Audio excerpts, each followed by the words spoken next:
In the summer of 1944, as World War II raged on, a different kind of battle was unfolding in Warsaw. The Polish resistance, trapped between two brutal regimes, Nazi Germany and the Soviet Union, rose up in one of the most courageous yet devastating rebellions of the war. Known as the Warsaw Uprising, it began on August 1, 1944, when the Polish Home Army launched an operation to liberate the capital from Nazi control. For 63 days, ordinary citizens, students, factory workers, and even teenagers fought alongside the resistance, taking on a heavily armed and ruthless German force. But what was supposed to be a quick liberation turned into a living nightmare. The Nazis, furious at the audacity of the rebellion, unleashed hell on Warsaw. Adolf Hitler personally ordered the destruction of the city and the extermination of its people, stating that the city should be wiped off the map.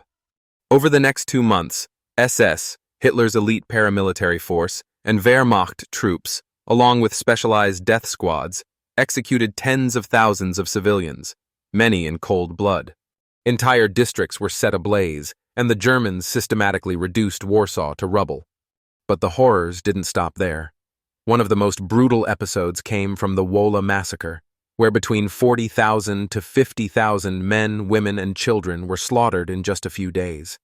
The SS rounded up civilians, lined them up, and shot them en masse. Some were burned alive, while others were used as human shields by the Germans. It's a lesser-known horror of the uprising, and its brutality shocked even the Nazi officers overseeing the slaughter. The scale of the killings in Wola was so horrifying that even some German officers hesitated to carry out their orders. But while Warsaw was being destroyed, the Soviet Red Army sat just across the Vistula River. The Poles, believing Soviet forces would support their cause, held out hope for reinforcements.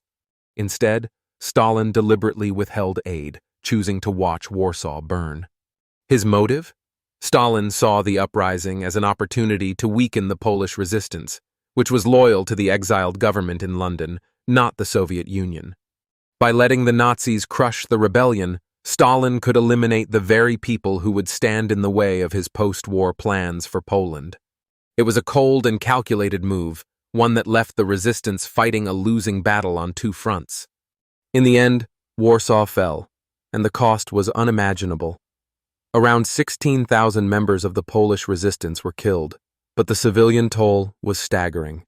An estimated 200,000 Polish civilians lost their lives. The city itself was destroyed, with 85% of its buildings reduced to ruins.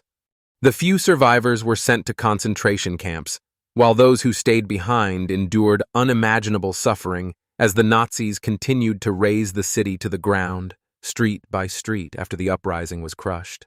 The Warsaw Uprising is often overshadowed by other events of World War II, but it stands as one of the most harrowing examples of both bravery and betrayal. While the world watched, Warsaw bled.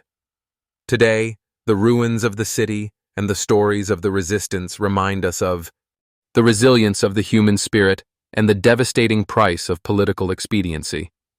Stalin got what he wanted, a weakened Poland, ripe for Soviet control, but the cost was the soul of a nation. Why does this story matter? Because it's a reminder of how history's greatest battles aren't just fought with guns, but with choices that determine the fate of entire nations.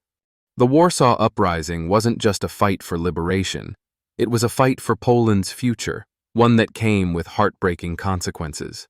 Share and subscribe to keep true stories from real history alive.